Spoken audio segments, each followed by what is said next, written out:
some insight into the ApplyFraming assignment. And with this, you're going to do some similar things to the Explore, but we're going to begin to integrate text and image together. And so if you look in the assignment here, there is an image for you to download. So you're going to download that into your image, and it's a classic image that's been scanned at a high resolution. So this is the House X here. And there is some text, and this is the text that I want you to integrate with this image. And so there are some examples in the book, there's some examples here, but the idea is to really analyze the image in terms of the text and think about that meaning and how you can increase the meaning of that text by how you place it in a relationship to the content. Now, if you notice, there are several typefaces to choose from. So choose one of these classic typefaces. Don't choose a display typeface or something that's script, because it's not necessarily about being expressive with the typeface. It's about increasing meaning with the type in relationship to the image and framing that not only in image but in context of the image. So what you're going to do is you're going to download this image, and we're going to create a new InDesign document. And if you notice, it says here 6 pages, sized 8 inches by 8 inches without facing pages. So uncheck that. We're going to do 6 pages. We're going to make them 8 inches by 8 inches. And then we're going to hit OK. So now if I look at this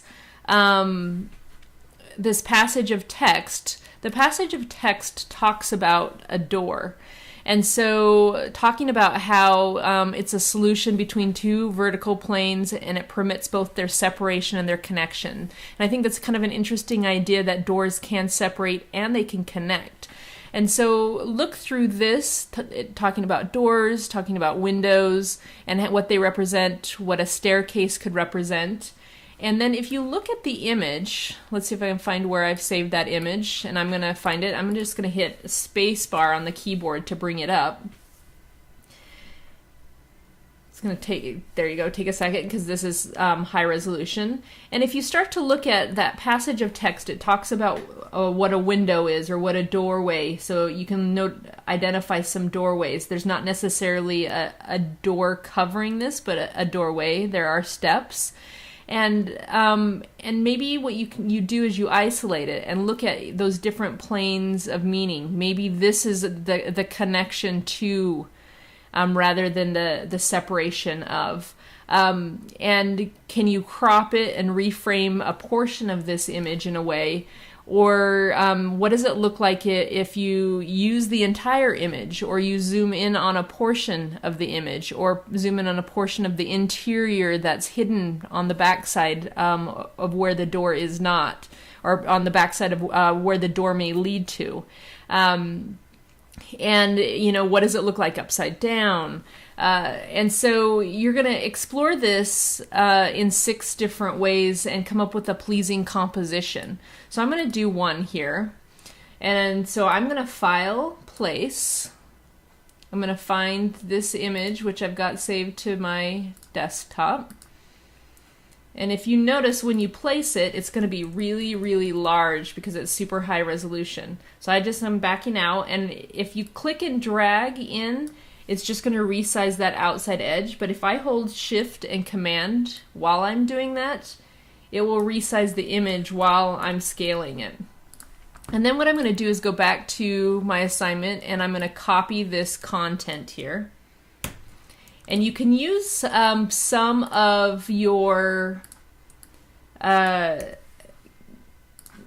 your visual hierarchy. Consider that. So if you notice in some of these, there is some visual hierarchy in relationship to the text. So there appears to be kind of a header, and then this is the tag for it. And so what we're going to do here is I'm going to look at this, and the thing that struck me is the idea that it can be a separation and a connection. So I'm going to actually focus in on this separation and this connection.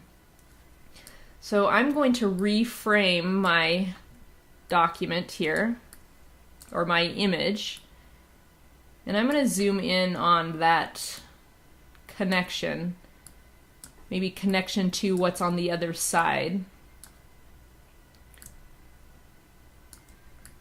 And I'm going to zoom in here. And what's important as well is to consider the outside edges of the page, because they are a part of your composition. And so I think what I'm going to do is I'm going to connect this to this edge here. And I'm going to see how much of this interior that I can show, thinking about how this is a connection to what's happening on the interior. Now, you can just simply crop it like this, but I think some of this becomes a distraction. And so what I'm going to do is I'm going to actually edit this image, and you can edit it either in Photoshop, or you could simply create some shapes to cover up some other portions. So I'm going to take this and I'm going to use my pen tool. And this is me just kind of thinking on the fly. I haven't done this in this way before, but I'm just going to create a shape here. And I'm going to make this shape white and get rid of my outline, so there's not a black outline. And I can always go back and I can refine this shape by selecting just that point. And then I don't necessarily want this portion of it as well, so let's see how far back this goes. So I think that that's probably all right, but and I think I'm gonna remove this area here. So I'm just gonna do the same thing. I'm gonna create a shape that goes off the edge of the page. We're gonna make it white.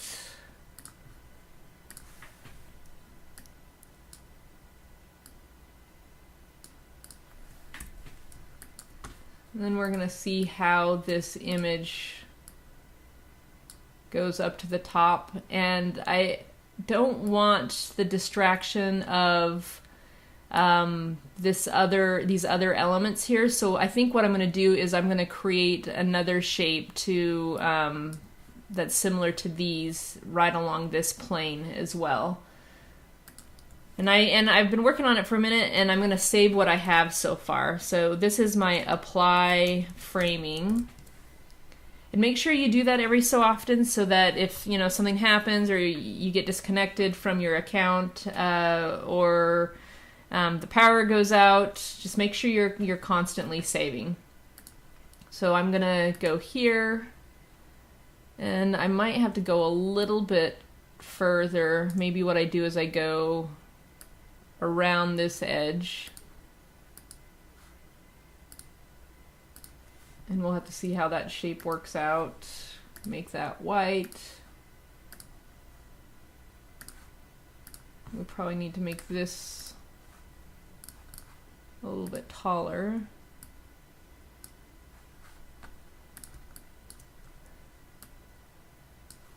And if you're working in InDesign and you ever want to see what it looks like without any of the bounding boxes or any of those guides, you can always, if you're not in a text area, you can hit W on the keyboard, and that will give you a preview of that so you can see what's happening.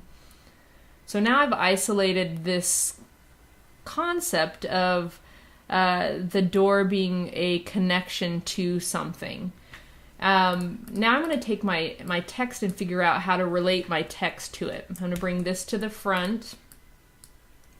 And I think I'd like to break these pieces apart. I think I'm going to use, let's see, we'll find Garamond here. If I've got an Adobe Garamond. Maybe I want to use Bedoni. That one seems a little bit more classic. And I'm going to cut that out, and I'm going to create its own text area and paste it into that text area. And I'm using a little bit of hierarchy. Now, if I hit Shift Command K, that's a quick way to make it all caps when you are in InDesign. That it doesn't work in Illustrator. Illustrator will bring up a different palette, but essentially what it's doing is just making it all caps. And to make it larger, what I'm doing is Shift Command left bracket to make it smaller, right bracket to make it larger, and I think I'm gonna have, I don't know, maybe this portion is where I'm gonna talk about the door.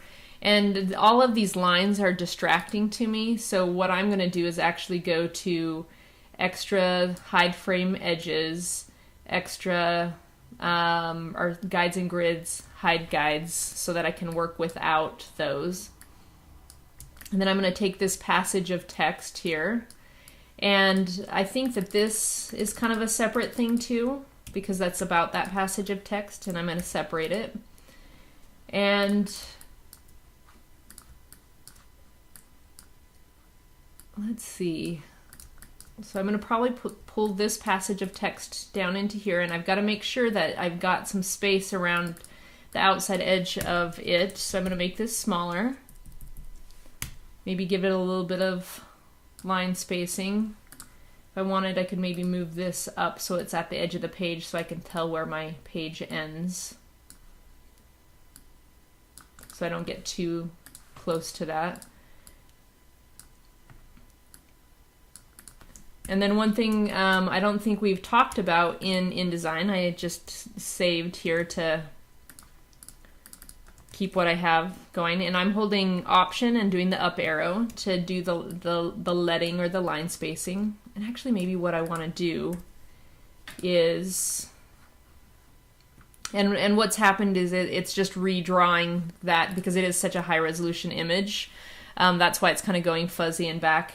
I don't know, maybe I want to have all of this text here. I think I'm going to pull this back down here and resize it. I'm holding Shift and Command to resize it there. Maybe I put the word door. Let's see what size this is. So 8 point, we could probably go a little bit smaller on that. Maybe not quite 6 point, we'll go 7 point. I'm going to actually remove any hyphens there so it's nice and clean. The way you remove hyphens, we can go to Paragraph and then hyphenate and uncheck that.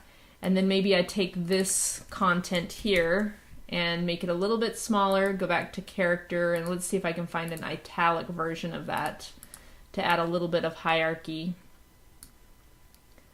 So now my focus is, and I'm going to align these things together. And I want to make sure, again, the outside edge of the page are a part of the composition. So I'm going to keep a nice even edge there.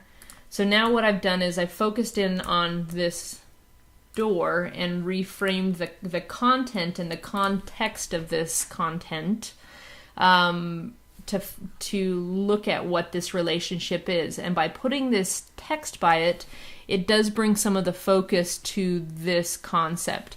Now, you're going to explore this in 6 different ways, and maybe one is the whole image, maybe you isolate another portion, maybe you break the text up into different spaces, maybe you take the content about the door and put it near the door, take the content about the opposition for windows and put that near a window, the information about the staircase and put that near a staircase. That's totally up to you to explore those relationships. So hopefully this is helpful in being able to work through this assignment. You can do this assignment. Make sure you save it as an InDesign document, and then you're going to export it as a press quality PDF. So apply framing, print, save. Press quality. I'm going to open the PDF after exporting. It's going to take just a second, and this is going to be a lot bigger file because this image is so high resolution. And then we'll be able to see it'll crop out all those edges. You don't have to worry about those edges. So that's what my first composition looks like. Okay, so hopefully that's helpful.